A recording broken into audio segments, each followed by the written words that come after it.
Velkomin aftur í föstudagsþáttinn á N4. Við ætlum að fá að heyra af gestaboðunum hennar Kristjánu Arngrímsdóttur, en hún komin hérna til mín. Velkomin. Takk. Þú ert að fara að halda gestaboð og ekki aldeilis í fyrsta sinn. Nei. Viltu aðeins segja okkur hvaðan þessi hugmynd spottin nú?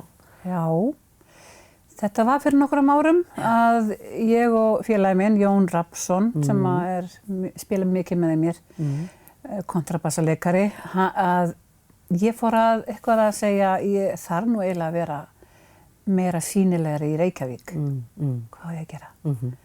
Já, það er rétt hjá þér. Hvernig væri bara búið til svona dæmi, svona eitthvað batteri, eins og bara gestaboð og þú bara fer til í fólk og ég var líka að segja, já, ég þarf að tengja meira við fólkið. Það er þess að hitta aðra tónlistarmenn. Er svolítið einangrur henni í staðar? Já, ég er svolítið svona einangrur henni milli fjallanna þarna. Og úr þessu var þessi hugmynd og hún bara, við framkvæmdum hana á Rósenberg í Reykjavík. Já, þannig að þá komst þú suður. Já, alltaf á haustin. Þetta var svona haustþema. Eiginlega þrenna. Þannig ég hafði þrenna tónleika. Svolítið djarft. Svolítið flott. Já, og maður vissi ekkert, sko... Kemur einhver eða hvað? Nægi í gegn, markasetja þetta, kynna þetta? En auðvitað ætlaði ég alltaf að fá gesti og það var þeir áttu að trekkja svolítið. En leið bara sjálf að vera aðeins meira í borginni. Og þetta lukkaðist rosalega vel.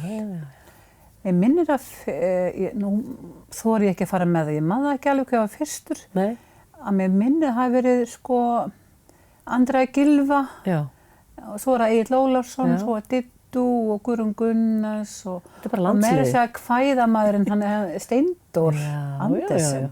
Þetta er allt svona spennandi fólk og allir sögðu já, ekki máli. Já, ekki máli, Kristjána mín, bara, þetta var mjög gaman og varstu eitthvað feimin að hringja í þig? Já, það var svolítið svona, á ég bara að hringja svona. Já. Og það einmitt sagði ég bara viðsalega mér svona, hættu þessu nú. Þetta er bara fólk. Nákvæmlega. Eins og ég og þú í bransanum. Og allir eru eitthvað potast og hamast. Þannig að þetta var bara mjög gaman. En svo lokaði Rósenberg. Já, það var svolítið. Freka fannst mér þetta dapurt og ég var mjög döpuð þegar ég gekk einu sinni framhjá.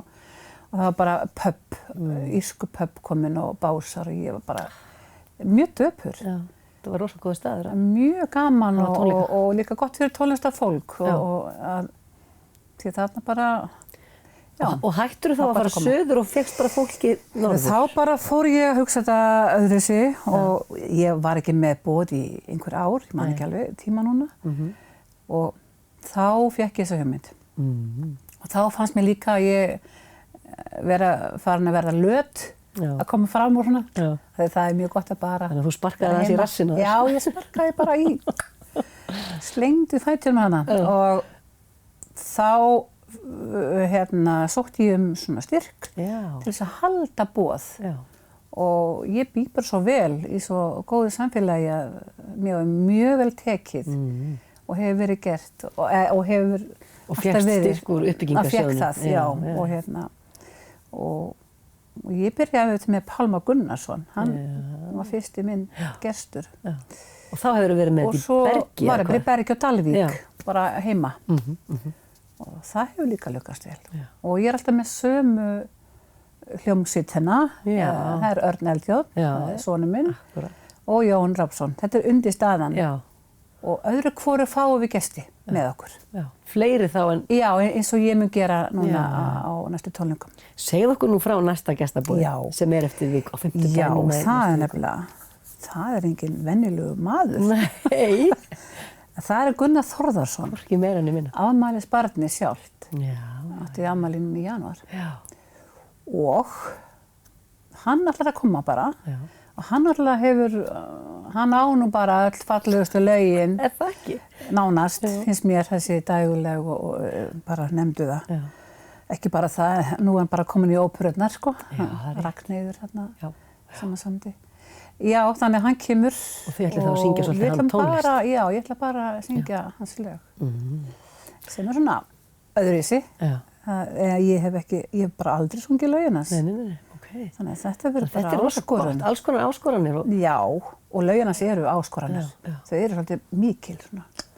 Og svo ætlar meira að segja að flytja fyrir okkur hérna eitt lag, Gunnar Þórðar er ekki mættur, en Eyþór Ingi ætlar að spila undir hér. Eins og ég sagði, við bætum oft og við okkur tónlistarmönnum og ég fékk Eyþór Inga Jónsson. Hann var svo elskulegur að koma og vil taka þátt. Og verður hann með ykkur hann verður með okkur tónleikum líka? Já. Og svo þegar ég keyrði í gær á æfinguna þá var bara sólin, vetrasólin bara. Sem þú ætlar kannski að syngja um. Já, kannski bara tekið hana. Já. Þannig að við hvetjum fólk til að renna inn á Dalvík. Já, endilega. Á 50-dagskvöldið. Komið nú. Í gestaboði til þín. Það er nú ekki leiðilegt að heimsækja þig. Ég kom fyrir jólin í jólaveislunni ykkar fjölskyldunar. Hvað var gaman. Já, ekki. Takk, já, mjög gaman. Og hvar nær maður í miða? Sko, núna voru við svo bluga við ætlum að vera á tix.is og svo bara heima líka. Bara fósið á staðnum. Já. Þetta er mjög svona homey. Takk kærlega fyrir að koma og segja okkur frá gestaboðinu þínu og svo endum við þáttinn með lagi. Ætlið að taka Vetrarson núna? Sem að taka kannski, það og kannski eitthvað annað, ég veit ekki alveg hvað ég má. Svo eigum við það kannski á lagi? Já, einmitt. Það, ætlum að enda þetta svona. Takk kærlega fyrir að koma og takk þið kærlega fyrir að horfa, kæru áhorfendur. Við sjáumst að viku liðinni. Verðið sæl.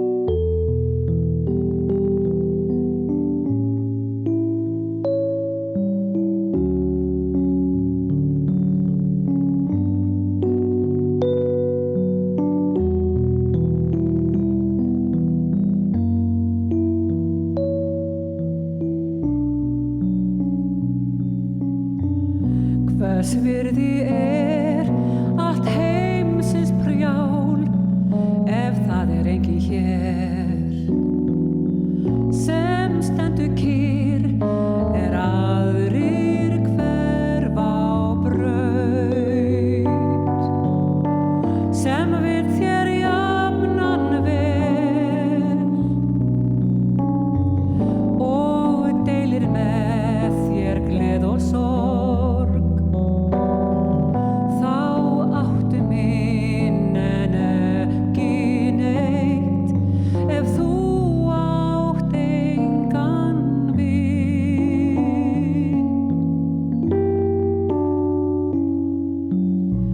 Hvers virði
syngja en hefur